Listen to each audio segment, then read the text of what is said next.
Good morning, everyone. A good DEVORAH, Shavua Tov. To all of you that have been with us for a long time, welcome back. And to those that are joining this group for the first time, welcome, as we are about to embark on a very monumental learning, and that is the DEVORAH written by Rav Moshe Cordavero. As is our custom, I'd like to spend the first class giving a biographical sketch of Rabbi Cordavero, who is the author of the DEVORAH, because if we understand the greatness of the author, it'll give us an appreciation to the greatness of the Sefer that we're about to read. So Rav Cordavero was born, we know the year, 1522, we don't know exactly where he was born.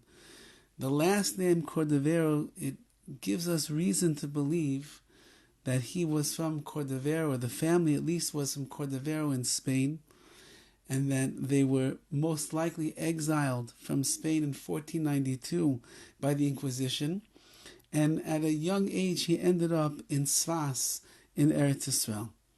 So from 1522, again at exactly what year he ended up in Sfas seems to be as a young child.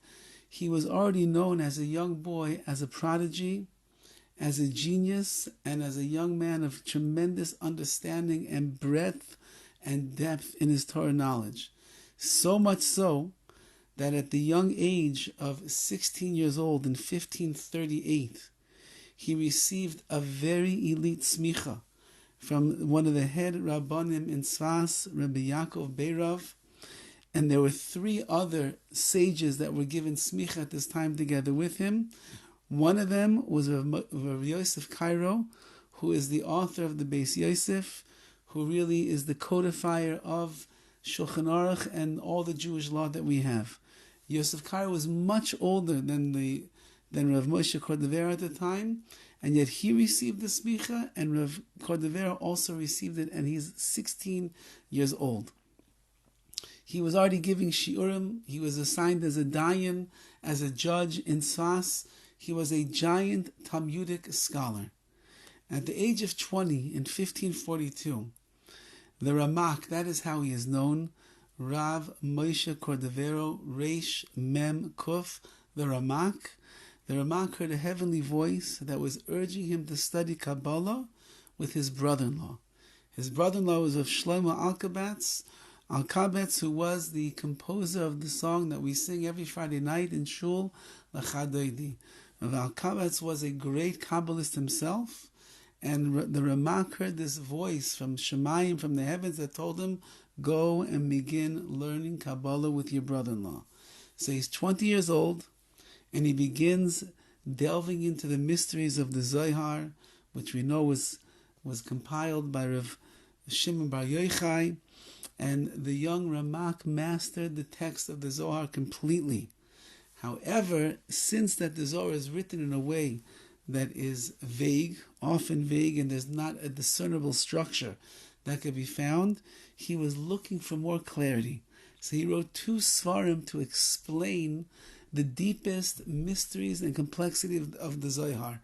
One was called Or Yakar, which means the precious light. It's a 16-volume commentary on the Zohar. And the second one is called Pardes Rimonim, which gave a systematic, Kabbalistic thought, which ended up explaining everything systematically in the ideas of Kabbalah to explain the deepest parts of the Zohar itself. And this was something that was extremely important and brought the RAMAK his great fame as the greatest Kabbalist of the generation of that time. From here, he went on to open up a yeshiva for Kabbalists. And he led this yeshiva for the next 20 years of his life, when he unfortunately passed away at a very young age, at the age of 48 years old. So he lived from 1522 until the year 1570, when he was only 48.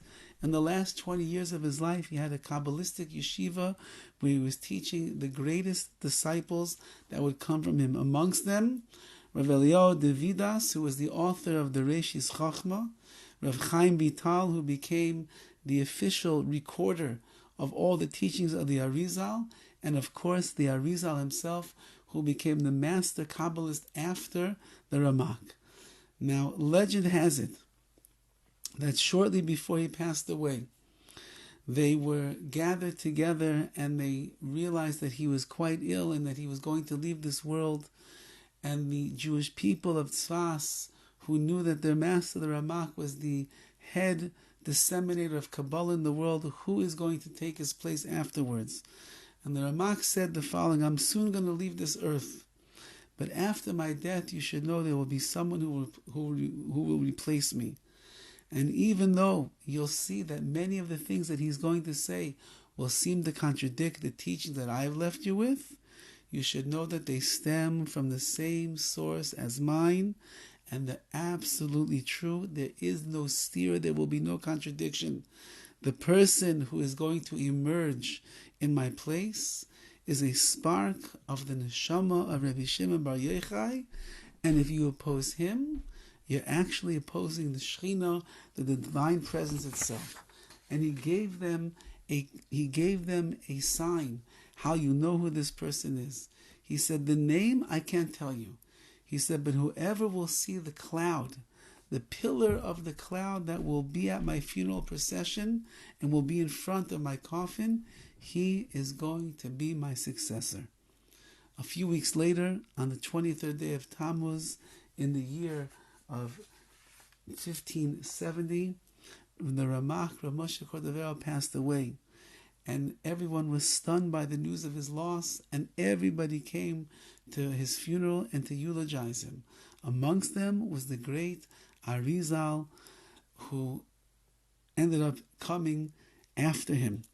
And as they were taking his coffin to its final resting place, so they got to a place in the cemetery in Tzfas where they felt they should bury him, and they were about to stop. The Arizal turned to them and he said, don't bury him there. The cloud which is in front of his coffin is continuing to go on its way. It will stop where we are supposed to bury the great Ramak. And when they heard these words, everybody was stunned, and they realized that the Arizal was now going to be the successor of the Ramak. And sure enough, from that day on, the Arizal took over where the Ramak left off, and he disseminated the teachings of his Rabbi, the Ramak, and his own chidushim, his own insights and understandings of the greatness of Kabbalah. And as the Ramak said, if you learn them carefully and closely, you'll be able to understand that there's no contradiction. They're coming from the same place, giving you different angles on the greatness of Zohar and Kabbalah.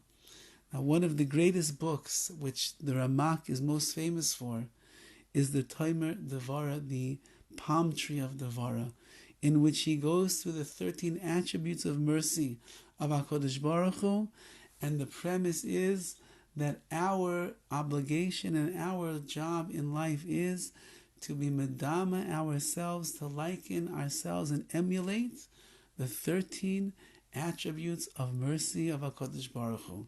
The Sefer itself is written with tremendous layers of Kabbalah, of mysticism, of deepness, of the secrets of the universe, of how a simple Jew like ourselves in this world is going to be able to connect ourselves to the loftiness of the Shekhinah and become like the Shekhinah itself. And therefore we're going to be using as a guidebook over here to bring us into a practical understanding how we're going to be able to fuse together the Kabbalah with what we're able to perceive ourselves. I'm using the elucidated Tomer DEVORAH, which was compiled by a very choshev, very special Talmid Chacham, whose name is Rav Shmuel Meir Riachi.